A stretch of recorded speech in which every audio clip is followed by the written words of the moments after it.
This is a silver chart on a weekly basis, and I think it's more clear what I was thinking about. Where this could pull back, you can see silver had this high back at May 1st or April 29th, around there, of 2011. Pulled back down to 33, went up to a lower high, then a lower low, retraced, and basically these highs are approximately the same, even though we had this spike up to about 37 this one day, when the day before Bernanke spoke.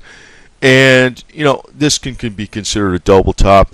Now, I know a lot of people don't like technicals, charts, and all this type of stuff, because I realize also they could be snake oil, but I want to reiterate that markets obey the laws of nature, because markets are comprised of people, and that actually technicals and mathematics will follow the laws of nature. I mean, they are the laws of nature, but it's a matter of how things are interpreted.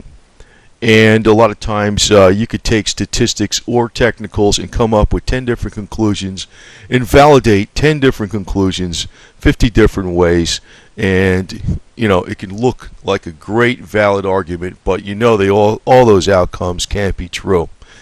Now, I just want to get on to the topic of disinformation, and actually just what I said kind of alludes to that, where you have a lot of facts, but you come up with a wrong conclusion. And I think this goes on with everything, investing and whatever. And I stated before that you shouldn't be 100% in any one investment. That should be obvious, but I think the middle class likes to be told and led. So be careful, be very, very careful. Be very, very careful by alternatives that seem to be establishment endorsed. If I'm not going to mention names, but if you don't see what I'm talking about, you don't see it, period. I'm going to go on to something. I'm going to say I'm kind of old school, been around a while. I'm a lot older than Alex Jones by many, many years, right? But let me put it this way. I'm a lot more mentally alert and a lot better physical shape than he is. I don't care what, he's the donut boy with the conspiracy crowd. And I picked up, I guess I mentioned a name there, but maybe that's a name maybe people might more understand how he may be establishment endorsed, but you might find out there's a number that are establishment endorsed. I think quite a few people might realize that Alex Jones is establishment endorsed. Alternative media. I want to point out about this guy. I read about this guy quite a bit. Actually, his name is Zdzisław Rares. He was the Polish ambassador to Japan. He defected in 1981. Actually, he died in 2007. Many years ago, I read many things about him. He was the author of many books and publications. Actually, he was one of the most vocal critics about, solidarity in Poland. He said it was false. It reminds me of the solidarity of the Occupy Wall Street movement. Very much a glossy movement that you have. Looks like you got money behind it. I could even say the libertarian movement has money behind it. Beware. Beware of the Hegelian dialect. Conflict produces change. You got endorsed alternatives out there, and they are looking to produce a specific change. Zdzisław Rares was very much attuned to the fact, and I'll say it as a fact, that Lech Walesa was not actually a true grassroots leader. And, he did point out some facts about, in one or more cases, Lech Walesa was brought into protest by, say, the Naval Secret Police, which means he was endorsed by the establishment itself. But people don't want to believe it. People didn't want to believe it then. That's many years ago, right? You say it's ancient history. It's going on today. It's going on today. It's going on today with politics and in media. The alternatives cannot be trusted. Usually it's the fly-by-night. This isn't like a high-dollar production, obviously. You can see this is a page off of Wikipedia, and I'm using a chart off of NetDania, which is a public domain chart, right? I also want to go into a little bit about disinformation right off of Wikipedia. The common disinformation tactic is to mix some truth with an observation with false conclusions and lies. And this can work in the investment world. I'm going to say one thing again. do not go 100% into any one investment.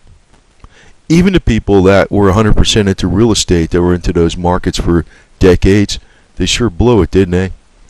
I could tell you a number of people that did. A number of people that had a lot of millions that all of a sudden became upside down. This can happen with any investment. Now, I prefaced this about silver and what I'm doing. It could be about that too.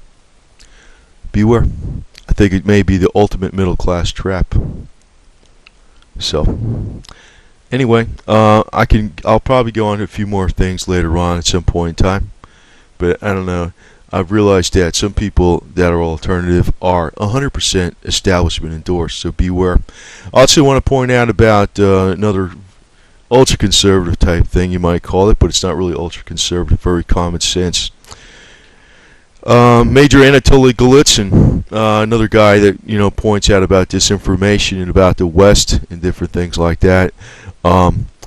If you really want to piss off the establishment, you might. One of the people who did probably the most was Congressman Larry McDonald, and the reason he did that, the reason he pissed off the establishment, was one thing he really pointed out was the connection between Western money and communism.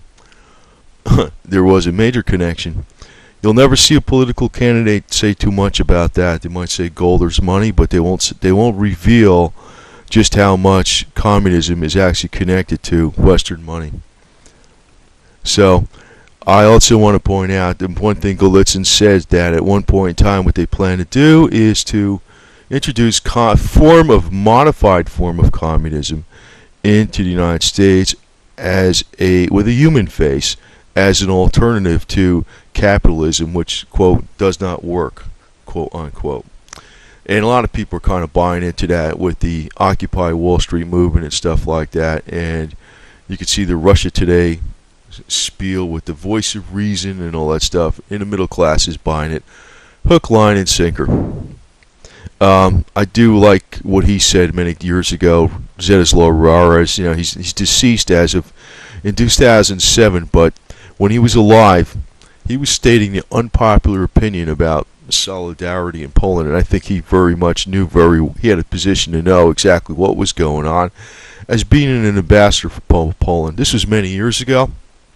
And I relate a lot of this to what's going on today in the United States. I think a lot of the alternative politicians and alternative media are 100% establishment endorsed. People will not realize this. And so my point is also to beware of going too heavy into gold and silver. If most people aren't into it, so it's probably safe right now. But eventually, what I say it's going to be is the ultimate middle-class wealth trap. Beware.